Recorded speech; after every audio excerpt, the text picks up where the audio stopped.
Welcome, welcome, welcome, welcome. Welcome to the Collective Conversations.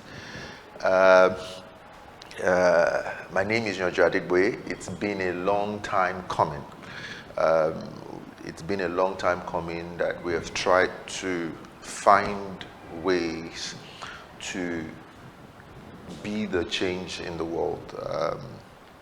The collective conversation is a byproduct of the collective effort for social transformation.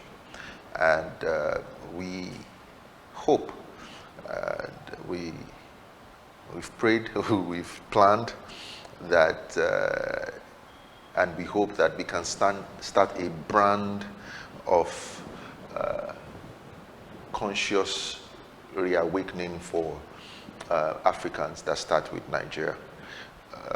Over the years, my work as a brand consultant has gotten me to this point where we see the problem and then we are running towards it. I believe that there are always two types of people in the world: people who run away from chaotic situations, or people who run towards it and try to create some level of order.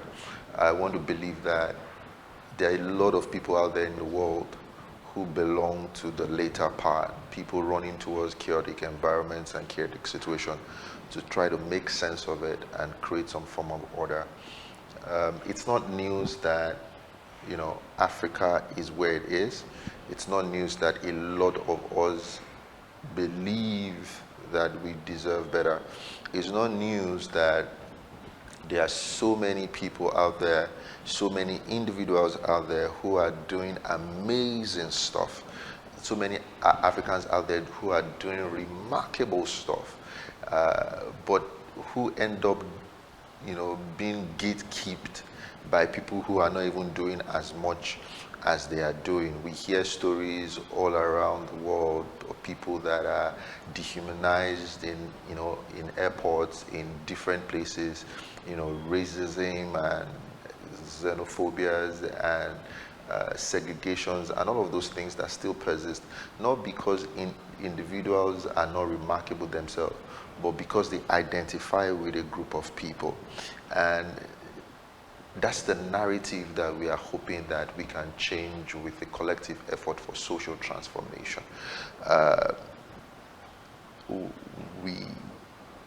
We set out to build a brand Nigeria.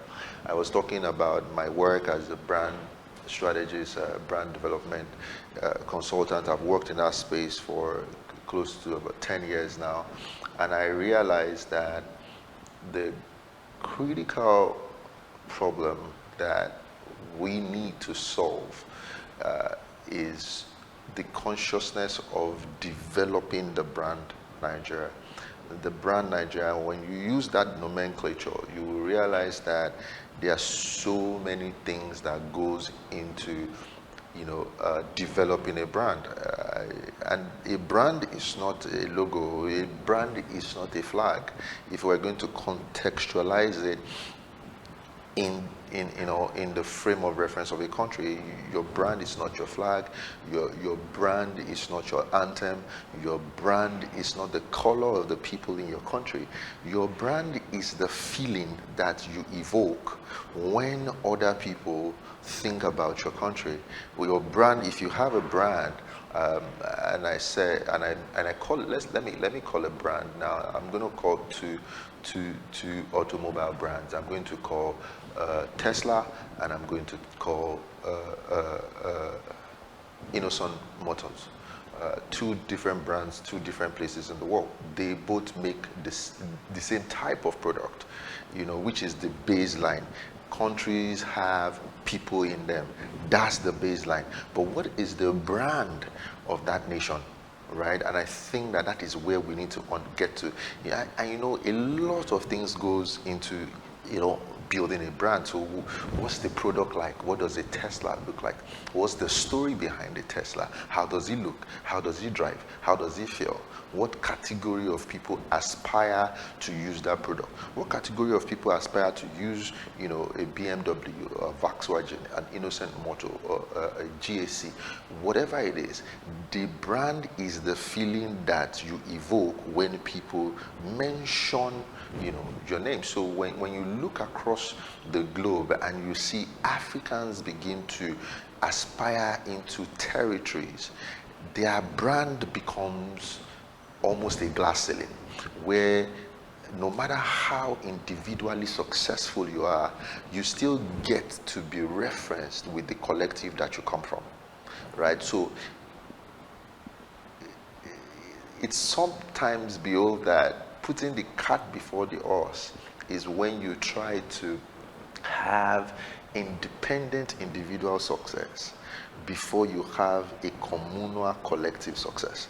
Because regardless of the individual independent success that you have, people will still define you based on your collective communal success, right? So regardless of how remarkable of a human being that you are, people will define you based on the color of your skin. And it's not stereotype. No, and I think that is part of the narratives we need to understand. We cannot keep hitting our head against, things that have been proven over time immemorial. When Jesus Christ walked on the face of the earth, it meant something to be a Roman. So it didn't start today that people ascribe certain privileges to a collective of people. So until we come to terms with understanding that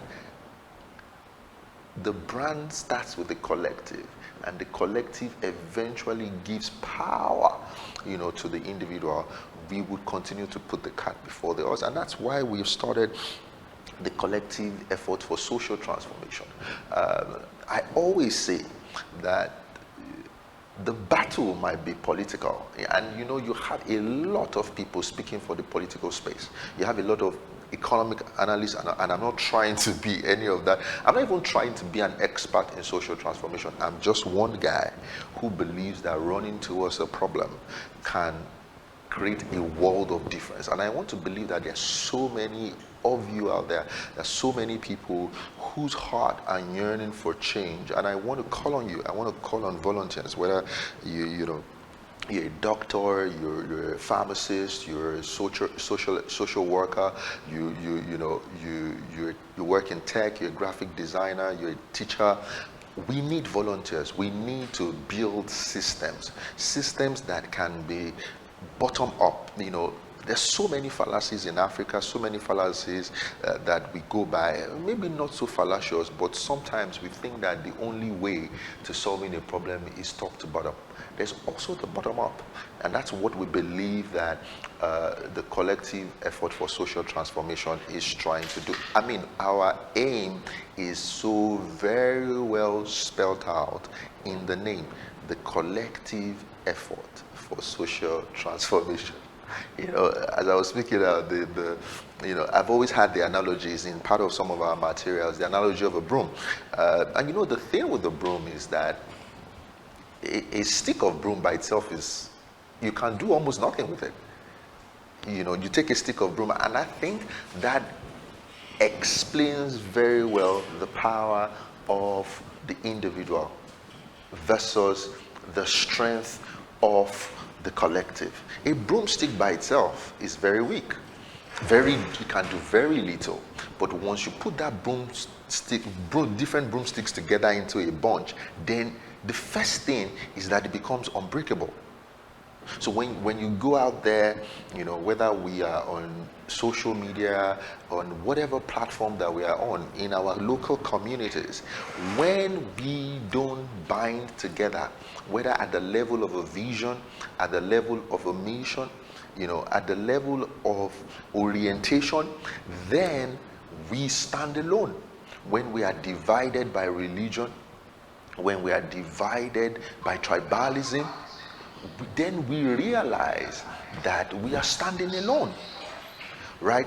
And every time let the analogy of the broom resonate in your mind, because when you're a broomstick you can do very little by yourself, but when you find yourself in the bunch of a broom, then first of all you become unbreakable.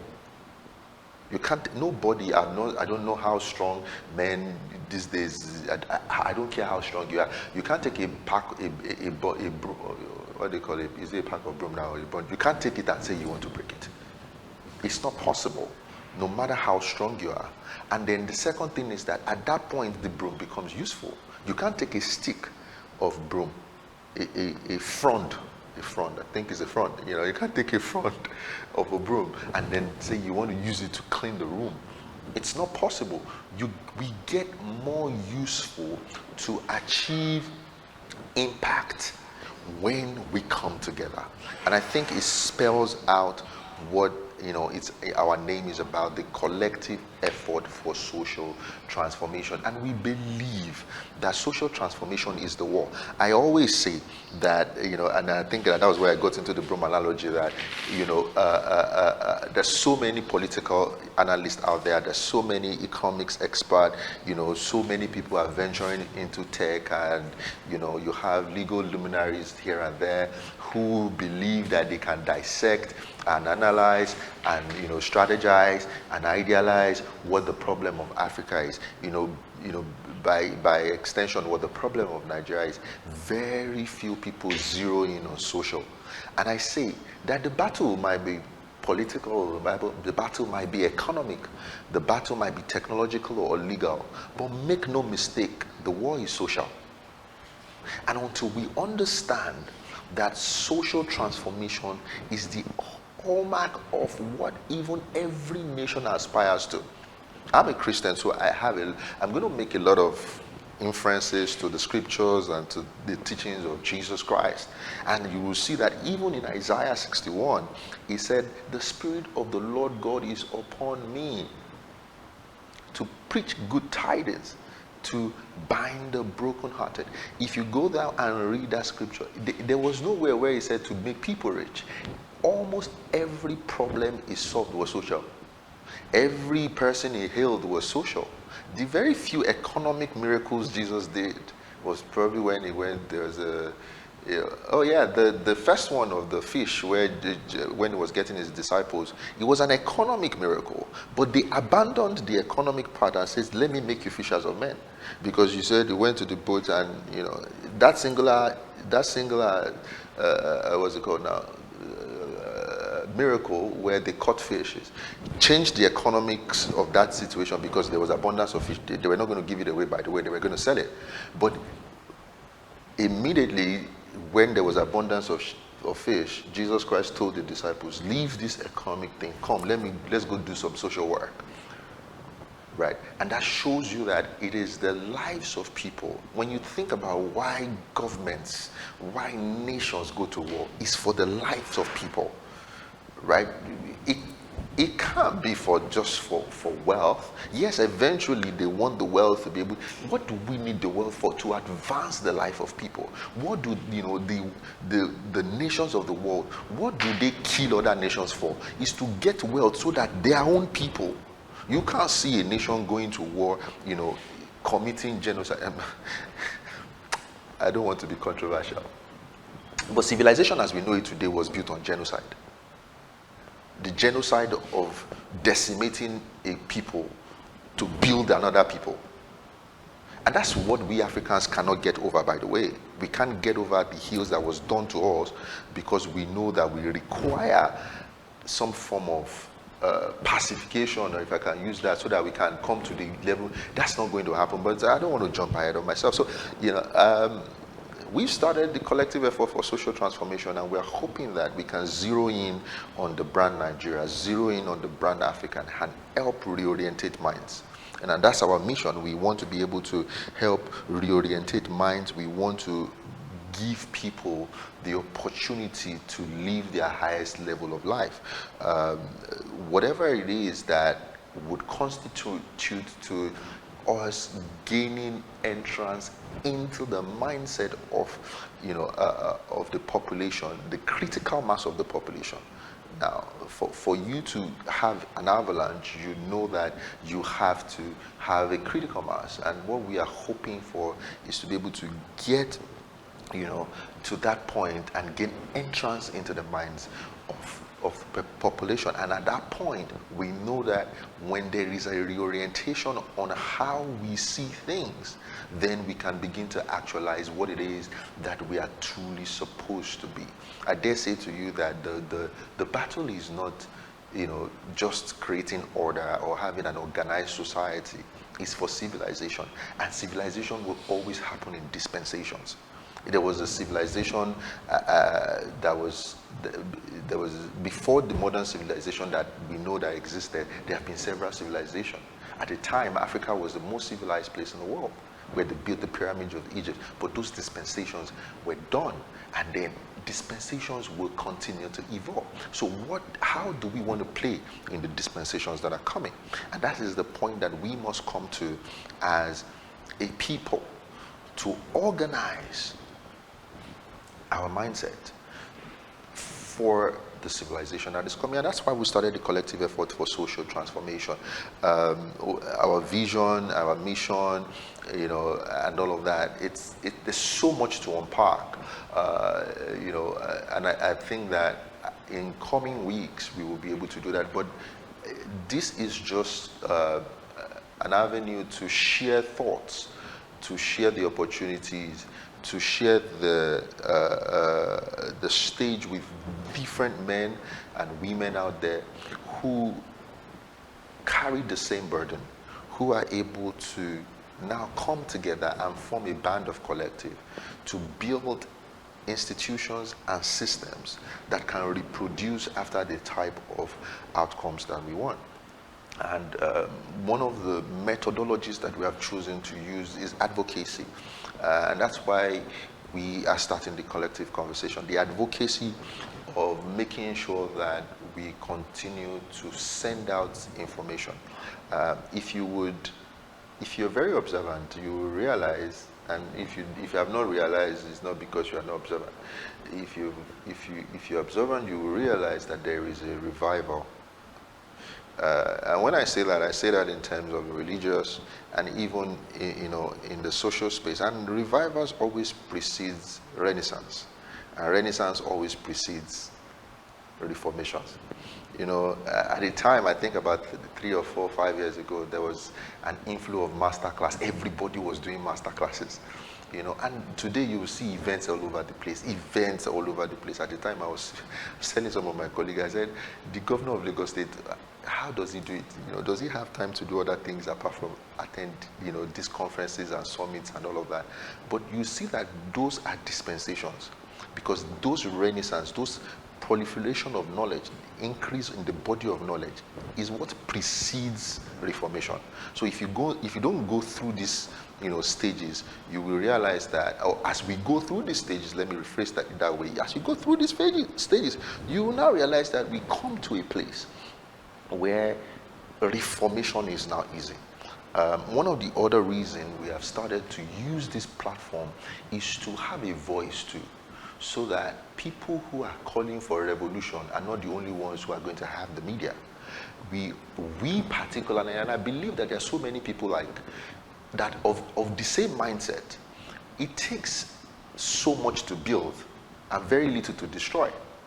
If I was going to create chaos in the room that I am in right now, it doesn't cost me anything than even my fist. I can use my fist to create a considerable amount of damage to everything that is around me. And guess what? My fist alone cannot, in 10 years, produce everything that is in this room.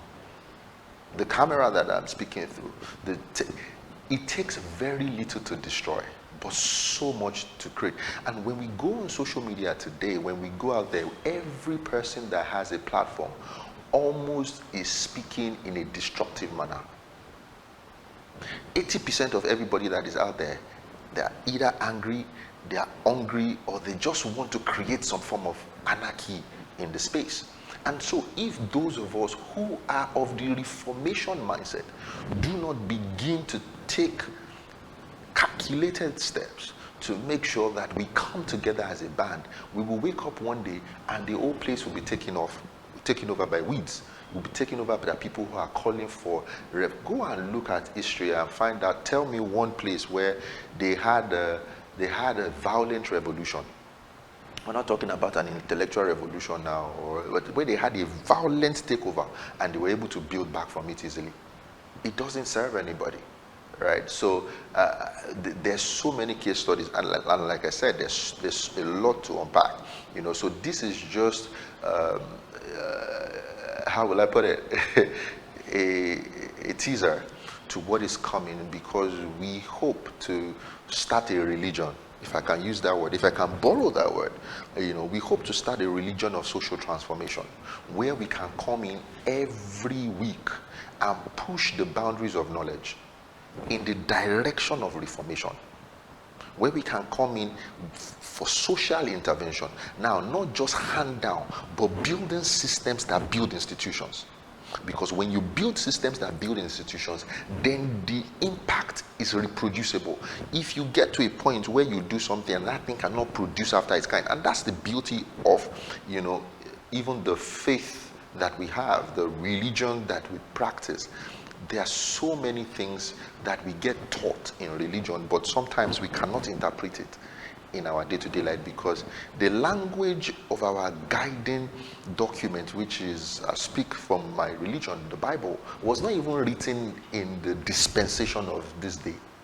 So you see a lot of people even gravitate towards the Message Bible just so that they can interpret it in today's English. But even at that, there's a disconnect. So you see people go to church, they hear the word, they get into the foundations of how what we are learning is supposed to change our lives or reorientate our mind, but we can only attribute it spiritually. So how does it translate to what I know? How does it translate to my knowledge? How does it translate to my will and emotion? How does it translate to my intellect? Right? And that is what we believe platforms like this is going to do. So we come in every time, maybe once a week for now. Maybe we can start with every other week, and we push the boundaries of knowledge in the space of reformation. There's so many case studies out there, and we push the boundaries of, social transformation in that space. Social transformation is the sustained improvement of values and belief that causes irreversible restructuring of society, and its core aspect. It is that point where you are transcending from an ascribed status to a status that you achieve by yourself. If you cannot take a point, you can't move from a point A to a point B where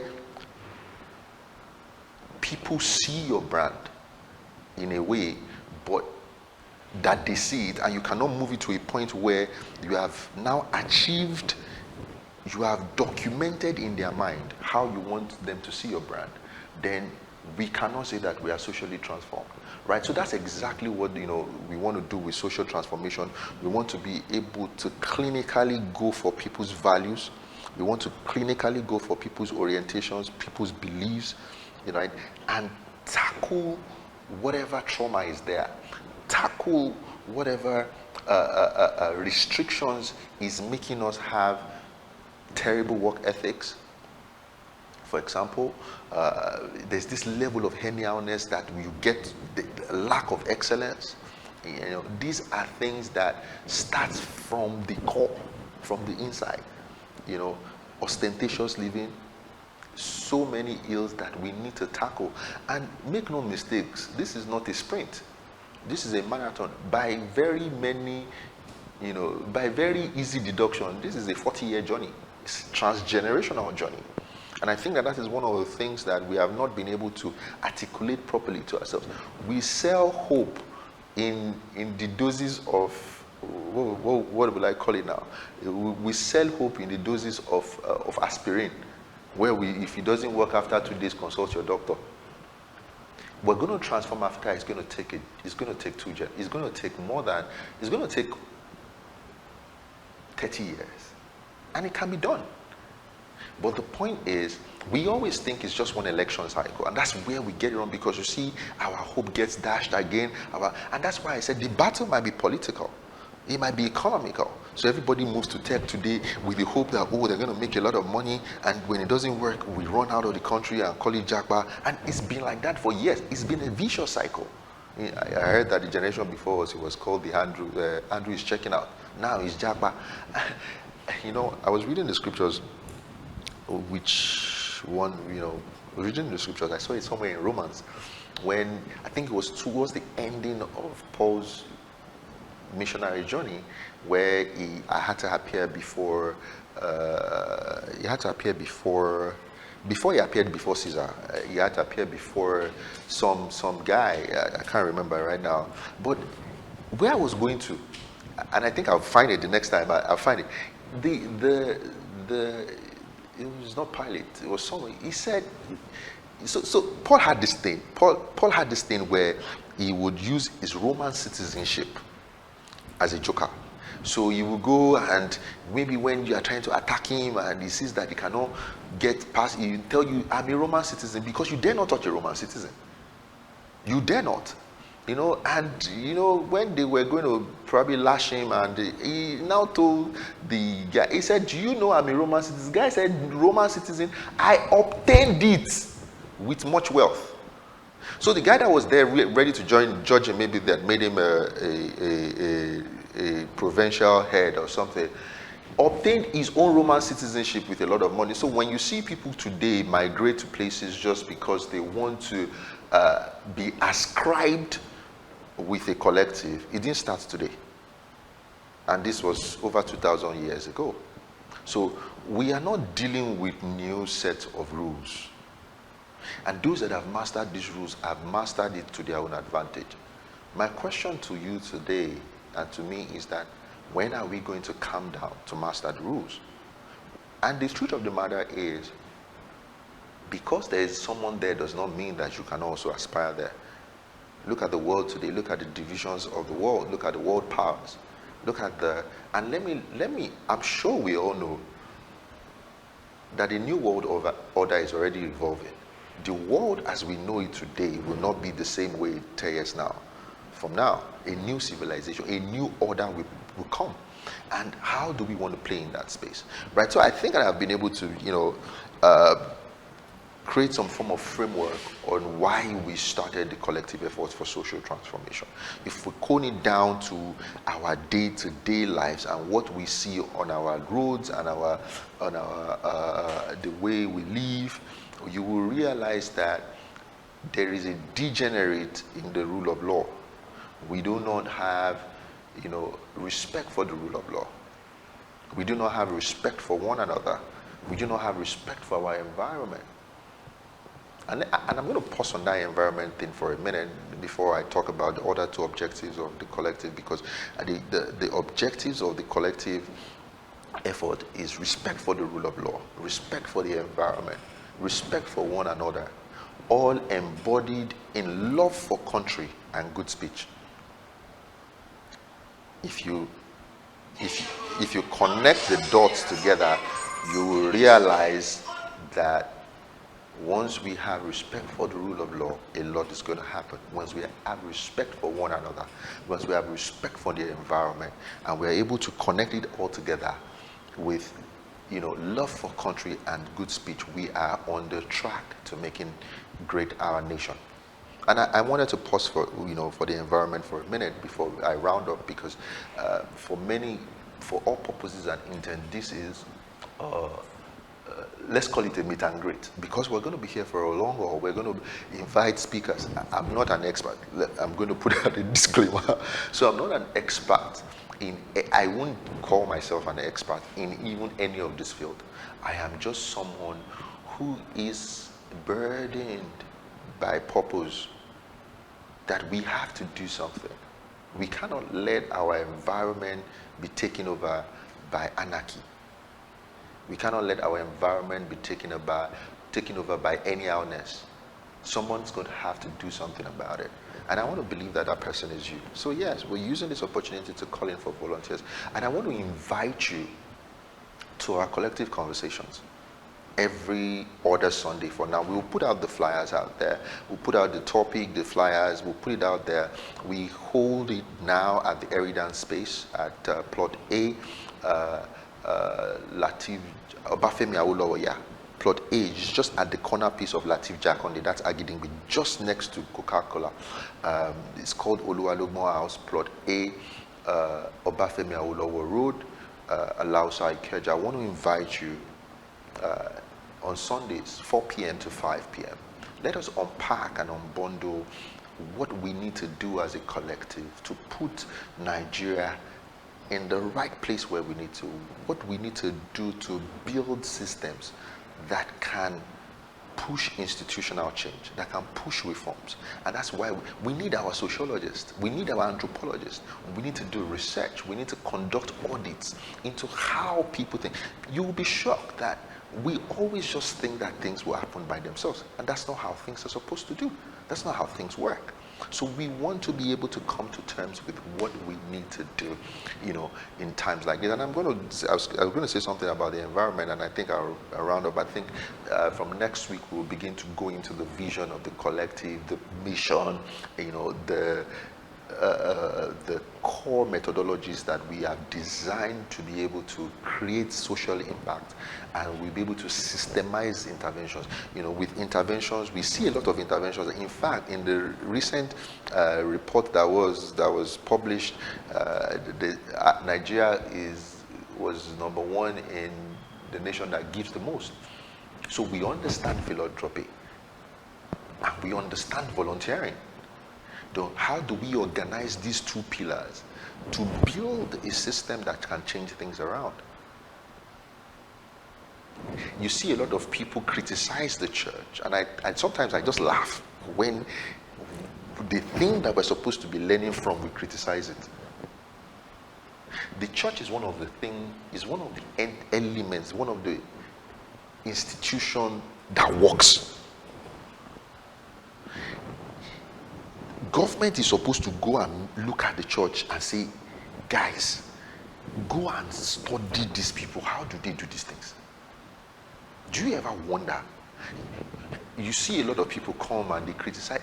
Nobody puts rope on anybody's neck to give. Nobody puts rope on anybody's neck to walk in church. How do people, what is driving faith in God, right? Government needs to study whatever it is. And those pillars of philanthropy and volunteering, how can we use it to cause a systemic change?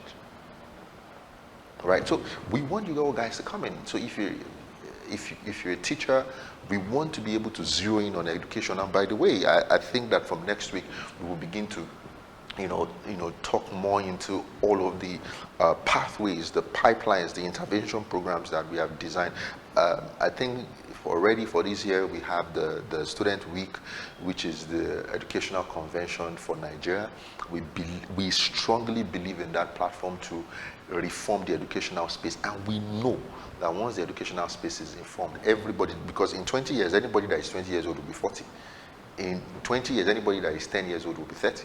So if you can able to intervene quickly and reform them within that space of that 20 years, by the time they show up in the House of Assemblies, by the time they are running for elections, by the time they are mid-level managers or CEOs in organizations, you would have done a tremendous work in reorientating their minds, and by the time you are getting the end product, you will be sure of what you're getting. And that's why we must have that kind of long-range, long-term thinking. Yeah. So I know I was going to say something about the environment. I'll say that before, and I'll begin to close. We always think that we are supposed to change the environment. When I interact with a couple of people, when I interact with people around, I see people believe that, we're supposed to change the environment. Sorry, the environment is supposed to change you. People begin to misinterpret the chaos in Africa. They interpret the chaos as the problem that is creating disorder. The problem, the disorder that we see, the the level of unsatisfaction that we feel, we believe that it is the environment that is creating it. No, I don't think, I dare to change your orientation to that. The chaotic environment is supposed to help you master it, or master something inside of you. The chaotic environment is supposed to bring out abilities that is inside of you so that you can dominate your world. I'll use biology for example. A child cannot grow outside the environment of a womb. If you fertilize, let me rephrase, a child cannot grow outside a certain environment. Whether you want to fertilize, in fact, no matter what you want to do, that environment of a womb is the only conducive condition or conducive environment for a child to grow. It is what brings out the innate abilities inside that fertilization for it to grow that child. How that thing happens, nobody knows. When a caterpillar wants to morph into a butterfly, it creates an environment. It spins a cocoon around itself and creates an environment, a chaotic environment, or a still environment, as the case may be. I don't know how it is inside the cocoon. I've never been a caterpillar before. But it creates that environment, locks itself in, and by the time it's coming out, what is coming out does not look like what was inside. When you put a seed inside the ground, it's an environment, as chaotic as that place is. And that's the power of the environment. See, you don't get to change your environment changes you. It changes you and brings out something inside of you. And that thing will now allow you to master and create dominance. You don't change mastery. You learn mastery. You learn mastery, and then you use mastery as a tool to get a higher thing. And that's the thing with the environment. And respect for the environment. How do we interact with the environment? And so we have so much to unpack. I want to invite you to the collective conversations. This is a broad conversation. This is a national conversation. We want to have cells in every state, in every local government. We want to partner with local governments. We want to partner with state governments. We want to build units of people who can go into a space and create systemic change. You know, sometimes we think that Nigeria is about the urban cities, whether you're in Lagos or Port Harcourt. We zero in so much. There's so much tussle on Lagos.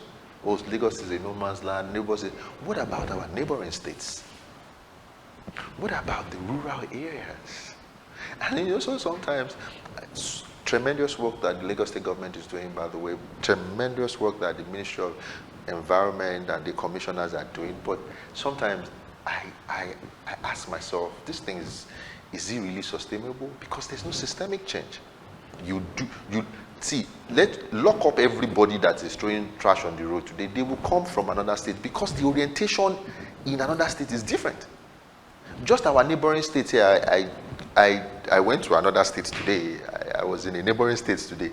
Immediately I got into that state, I knew that was in the state. Just come and see trash all over the road, by the sidewalks, by the median. Expanse. The people that bring them there, they come into Lagos every day. So you think that they are going to act differently in that locality, and then they come into another locality and they act differently? It's not going to happen. So we need to have that conscious reorientation on our mindset. We need ambassadors in each locality. It's a national call. And I'm just going to make this about, a call for volunteers. Come in, let's have a conversation. Come in, let's be part of change. Every dance space, 4 p.m. on Sundays. We're going to put out flyers. We're going to invite people to speak on certain topics. More importantly, we are going to have social impact projects. So we're going to use the social impact project as a pillar with advocacy. So on Sundays we do advocacies. On during the week or weekends and all of that, we do interventions. So with the pillar of advocacy and the pillar of interventions, we believe that we can cause a systemic change in certain areas. Number one key area is education. We want to be able to go into our schools. We want to be able to use technology to penetrate the minds of people and reorientate it towards value-driven society. There's so much to unpack. We can't exhaust it in a generation. This is, by many standards, transgenerational work. And that's why we have decided to even model after, I have no shame to say, model after the church. So if the church can conduct weekly services, why don't we have a social transformation, let me use the word religion. Why don't we have a social transformation agenda that pushes out the body of knowledge on a weekly basis? Case studies after case studies. Who's done this? Where did it come to? This is the story. All these reports that we read, who's putting them together? When are we going to start putting ours together? When are we going to start supporting things like this so that we can push the narrative in the direction that we want it? So that when you get to the airport, they will not over embarrass you, because you would have become part of the countries that is deliberate about their brand. And I want to believe that we're on the right path. I want to encourage you to join us. I want to encourage you, not join us, let's join our hands together. There is no us, there's no them. Let's join forces, and create change.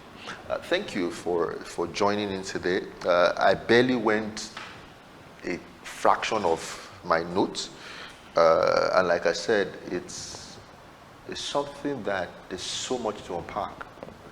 There's so much to unpack. We've designed curriculums around this. It's been a long time coming. My team and I had been on this for over 2 years now. For a while, we couldn't just launch. We were just, what's the right thing to do? Is this the right thing? Is this about us, or is this, we had so many doubts. We've prayed, we've fasted, but we know that this is not just something that should be done at the backside of nowhere. This is a national call, and we hope that we can join forces together and start to build our country, and by extension our continent. God bless you. God bless Nigeria. God bless Africa. See you next week Sunday. Again, we're going to be using the pillars of philanthropy and pillars of volunteering. So I've said a lot about volunteering. Please give. We need you to give. It is important to know that the earth already has its resources. We just transfer wealth. So the wealth that you have in your hand was given to you so that it can be transferred into other people's hands to do other things. We want to encourage you to give. We understand that we cannot do as much if we do not have philanthropy.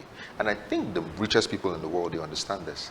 And that's why they give. They give so much. Even the mafias, they do. They understand it. You see some people, it's the order when they've sometimes committed so many crimes, so many things, they come and try to give to do restitution. Giving is such a potent force. So we want to encourage you to give. We will take donations every Sunday. Every other time we have a meeting, we will put it out there, because we need to create real change, and that would cost us a lot of money and a lot of effort. So we want skilled people to come in, no matter your expertise. Please come in. Come, let's do this work together. Thank you so much for joining today. My heart goes out to everyone. We look forward to having you here next week. We look forward to growing out of this place in another couple of weeks so that we can begin to do real work. Part of the other programs we have on ground is something around the environment, responsible disposable waste, pedestrian crossing the bridge and all that. We have some already outlined for next year also. But I think it's a good place to stop now. And, see you next week. God bless you.